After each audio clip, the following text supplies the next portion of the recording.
Join करें हमारे Telegram channel को @SMB इंडिया पे और पाए मार्केट के लाइव अपडेट्स और इंट्राडे ट्रेडिंग आइडियाज़ डिस्क्रिप्शन में दिए गए लिंक से ज्वाइन करें। वीडियो से पहले चैनल को सब्सक्राइब ज़रूर करें, नोटिफिकेशंस के लिए बेल आइकन दबाएं और वीडियो के बाद लाइक, कमेंट और शेयर करना ना भूलें।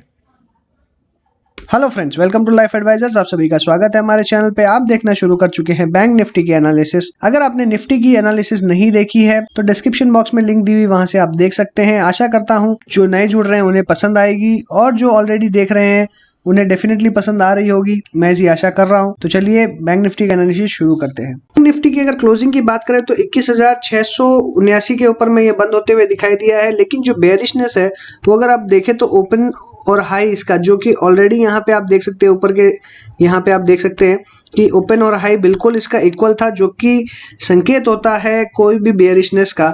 और इसमें जब गिरावट है वो ज़्यादा इंटेंसिफाई तब हुई जब ये इसने 20 डे सिंपल मूविंग एवरेज, जो कि 22,000 के आसपास आता है, इसको ब्रेक किया। जैसे इसने इसको ब्रेक किया और हेवीली गिरावट हमको इसके अंदर में देखने के लिए मिली, तो इसीलिए जो बेरिशनेस है वो सुबह से ही क्रॉप बनी हुई थी, लेकिन तेजी से जो गिरावट है वो 22,000 का लेवल टूटने के बाद में देखने मिली। अभी अगर ओवरऑल ट्रेंड की बात करें तो ओवरऑल ट्रेंड जो है वो साइडवेज है। अभी भी मैं यहाँ पे ये नहीं कहूँगा कि बेरिश है, यहाँ पे अभी भी ओवरऑल ट्रेंड देखें साइडवेज है, क्योंकि अभी बहुत ज़्यादा गिरावट नहीं देखने के लिए मिल रही है। और सपोर्ट की बात करें तो यहाँ पे जो ये लाइन आप देख पा रहे हैं 21,200, ये बहुत ही इंपॉर्टेंट सपोर्ट जोन है। अगर ये ब्रेक करेगा तो हमको 20,000 तक के लेवल्स भी देखने के लिए मिल सकते हैं। और मुझे लगता है जो गिरावट है निफ्टी के अंदर में 11,200 से अगर हम 10,800 की अगर तय करें तो बैंक निफ्टी भी डेफिनेटली हमको 20,000 तक देखने के लिए मिल सकता है। तो कहीं ना कहीं ये जो करेक्टिव रैली है वो देखने के लिए मिल सकती है। ओवरऑल अगर हम देखें तो बैंक्स में उतनी अच्छी तेजी हमको देखने नहीं मिली जितनी हमें और स्टॉक्स में देखने के लिए मिली है। तो कहीं ना कहीं जो बैंक्स में प्रेशर है वो बना हुआ है और बनना जायज़ है।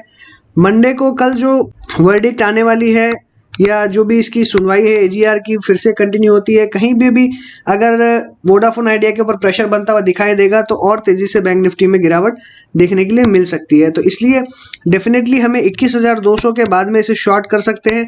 अगर यहाँ पे शॉर्ट करेंगे तो डेफिनेटली कहीं ना कहीं एक वापस बाउंस बैक का भी जो आसार है वो नज़र आ रहे हैं। तो एक बार के लिए हो सकता है कि इस पोजीशंस को होल्ड भी करने की वो कोशिश करे मार्केट। इसलिए हमें जो सेलिंग है वो क्लियरली 21,200 ब्रीच होने के बाद में ही बैंक निफ्टी के अंदर में करनी है, अदरवाइज इसके अंदर में कोई अभी सेलिंग करके नहीं चलनी है।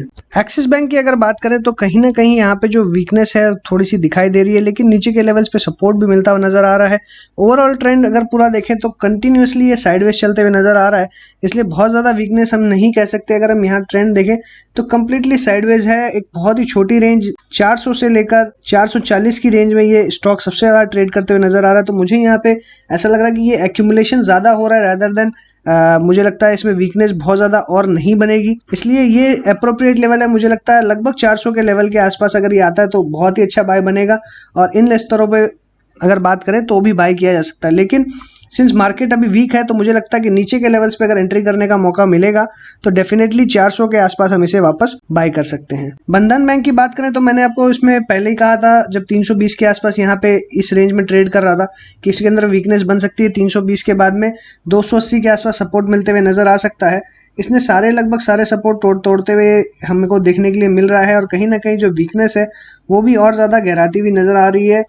इसका बहुत अच्छा सपोर्ट जोन है 180 का। अगर यहाँ से नीचे गिरता है तो 260 नेक्स्ट हर 20 पॉइंट के आसपास इसे सपोर्ट मिलता हुआ नजर आ रहा है।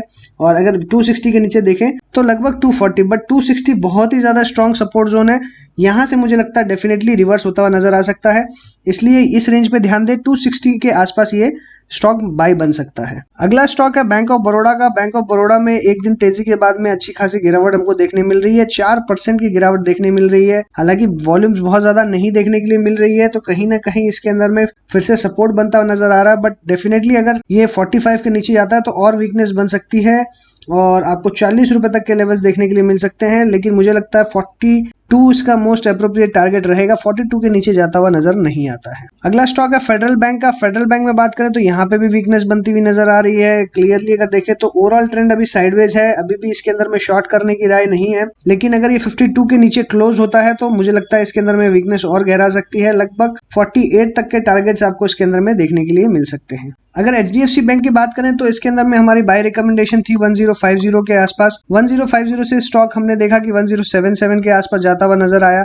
और हमने इसका जो स्टॉप लॉस है वो बढ़ा के 1050 अपने कॉस्ट पे कर दिया था। यहाँ पे एग्जिट करने की राय थी और हमने क्लियरली कह दिया था कि इसके अंदर में अगर कोई भी गिरावट आती है 1050 के स्टॉप लॉस के साथ में निकल जाए। तो इसके अंदर मुझे लगता है ऑलरेडी लॉन्ग्स तो एग्जिट हो गए होंगे और अभी यहाँ पे जो पैटर्न निकल के आ रहा है वापस बहुत ही ज्यादा बेयरिश यहाँ पे क्लियरली दिखाई दे रहा है। पैटर्न 960 और 1000 तक के लेवल्स इसके अंदर में देखने के लिए मिल सकते हैं हमको। अगर यहाँ पे हम 1000 के बाद की बात करें तो 1000 के बाद में और अच्छी गिरावट 960 डेफिनेटली देखने मिलेगा, लेकिन इमीडिएट और अच्छा बड़ा सपोर्ट जो है वो 920 के आसपास आता है। तो बहुत ज्यादा गिरावट इसके अंदर में एक्सपेक्ट करी जा सकती है आफ्टर 1000। ICICI बैंक की बात करें तो ICICI बैंक में एक साइडवेज मूवमेंट है। अगर ओवरऑल ट्रेंड देखें तो एक बहुत ही ज्यादा साइडवेज मूवमेंट नजर आ रहा है। इसमें QIP इनका जो है वो फुल्ली सब्सक्राइब हो चुका है और बहुत अच्छे प्राइस पे इनका QIP सब्सक्राइब होते हुए दिखाई दिया है। इसलिए हो सकता है कि एक यूफोरिया बने और वापस ये ऊपर की तरफ जाता हुआ नजर आए, लेकिन मुझे लगता है 400 के लेवल तक ही मैक्सिमम अपसाइड इसके अंदर में है और डाउन साइड मुझे बहुत लिमिटेड लग रहा है क्योंकि नीचे के लेवल बहुत ही स्ट्रॉन्ग सपोर्ट है। 340 के आसपास बहुत ही जबरदस्त सपोर्ट है, तो 340 आता है तो डेफिनेटली वापस बाउंस बैक मिलेगा। अगर मार्केट गिरेगा, बैंक निफ्टी अगर फ्लैट रहेगा तो भी मुझे लगता है ICICI बैंक एक ऐसा स्टॉक है जो आपको आउट परफॉर्म करते हुए दिखाई दे सकता है। HDFC बैंक में ऑलरेडी हमारी प्रॉफिट बुकिंग की राय थी कि ये जो रेंज है ये रेंज में प्रॉफिट बुकिंग देखने मिलेगी और जिस तरीके का पैटर्न निकलते हुए आ रहा है वापस नीचे के संकेत मिल रहे हैं। मुझे लगता है अराउंड वापस ये 29 के नीचे आता है तो 28 तक के लेवल्स देखने के लिए मिल सकते हैं और हो सकता है 26 भी आपको देखने के लिए मिले। लेकिन फिर से अगर ये 26 या 28 के बीच में आता है तो कहीं ना कहीं एक्यूमुलेशन होता हुआ दिखाई देगा और वापस ऊपर जाते हुए दिखाई दे सकता है। इसलिए 26 से 28 के आसपास में इसे एक्यूमुलेट किया जा सकता है। इंडसइंड बैंक की बात करें तो इस स्टॉक के अंदर में मेरी कोई बाय या सेल की रिकमेंडेशन नहीं है। बहुत ही ज्यादा साइडवेज है, बहुत ही छोटी रेंज के अंदर में ट्रेड करते हुए दिखाई दे रहा है, तो इसमें मेरा पहले भी रिकमेंडेशन रहा है। सेल की बिल्कुल राय नहीं है, बट बाय भी करके ना चले। कोटक बैंक के अंदर में एक साइडवेज ओवरऑल ट्रेंड साइडवेज है और मुझे लगता है 1300 पार करेगा या 1300 के नीचे जाएगा तो बड़ी गिरावट देखने के लिए मिल सकती है। इसलिए स्टॉक को बिल्कुल अवॉइड करें। 1300 का हमारा स्टॉप लॉस है। अगर ये स्टॉप लॉस ट्रिगर होता है तो कल स्क्वायर ऑफ कर ले अपनी पोजीशंस और लॉन्ग अनवाइंड कर ले। और वैसे तो लॉन्ग अनवाइंडिंग की मैंने निफ्टी में पहले ही कह दिया था कि 11300 जैसी ब्रेक करेगा हमको लॉन्ग अनवाइंडिंग करनी है। 11300 के बाद में 11200 तो एकदम क्लियर साइन था अनवाइंडिंग के लिए, तो मुझे लगता है कि उन लेवल्स पे अनवाइंडिंग आपने कर ली होगी। नहीं किया है तो फिर भी 1300 के स्टॉप लॉस रखे और 1300 के लेवल के साथ में अपनी पोजीशंस को अनवाइंड कर ले। अगला स्टॉक है PNB का। PNB में अच्छी खासी गिरावट हमको देखने के लिए मिल रही है। यहाँ पे भी 3% की गिरावट हमको देखने मिली, इसलिए मुझे लगता है कि इस स्तरों पे खरीदारी नहीं करनी चाहिए। थोड़ा सा वेट एंड वॉच करना चाहिए, सेल भी करके नहीं चलना है। मुझे लगता है कल PSUs के अंदर में एक फ्लैट ट्रेंड देखने के लिए मिल सकता है और कहीं ना कहीं इनकी जो न्यूज है जो AGR के कारण आने वाली है तो उसका भी इफेक्ट कुछ इन पे देखने के लिए मिल सकता है। इसलिए थोड़ा सा वेट एंड वॉच करना चाहिए। इमीडिएटली PSU स्टॉक्स में सेल करना नहीं चाहिए। अगला स्टॉक है RBL बैंक का। RBL में बहुत ही जबरदस्त गिरावट हमने देखी है और यहाँ पे कंसोलिडेशन नजर आया है। अभी भी ये अपने मुझे लग रहा है पोजीशंस को होल्ड कर रहा है। हो सकता है कि इसके अंदर रिवर्सल देखने के लिए मिले, बट सिंस बैंक निफ्टी काफी वीक है इसलिए अगर अपना लेवल तोड़ता है अराउंड 170 के नीचे ये स्टॉक जाता है तो और तेजी से नीचे आता हुआ दिखाई दे सकता है। इसलिए इस स्टॉक में अभी बाइंग की कोई अपॉर्चुनिटी नहीं है, बाइंग बिल्कुल ना करें। अगर ये 170 के नीचे जाता है तो थोड़ा सा और वेट करें। मुझे लगता है 150 के आसपास आपको एक एंट्री का मौका मिल सकता है। SBI की अगर बात करें तो SBI के अंदर में जैसे मैंने कहा था कि इस स्टॉक पर मुझे बिल्कुल भरोसा नहीं है और ये स्टॉक बहुत ही ज़्यादा स्लो है और बहुत ज़्यादा कंसोलिडेशन किया है।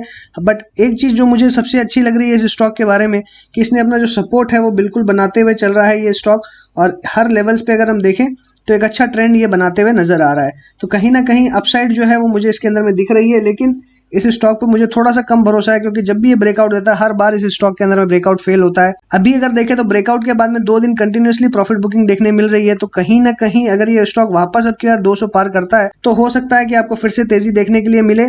इसलिए हमें बाय करना है सिर्फ और सिर्फ इसका जो हाई है वो ब्रेक होता है तब, जो कि 207 का है, तो 207 के बाद में इस स्टॉक में बाय करके वापस चल सकते हैं। सो इसी के साथ मैं अपनी बात को यहीं पे वाइंड अप करूंगा। अगर आपको अच्छा लगा हो तो लाइक कीजिएगा, दोस्तों के साथ शेयर कीजिए, कमेंट बॉक्स में अपने व्यूज लिखना ना भूलें।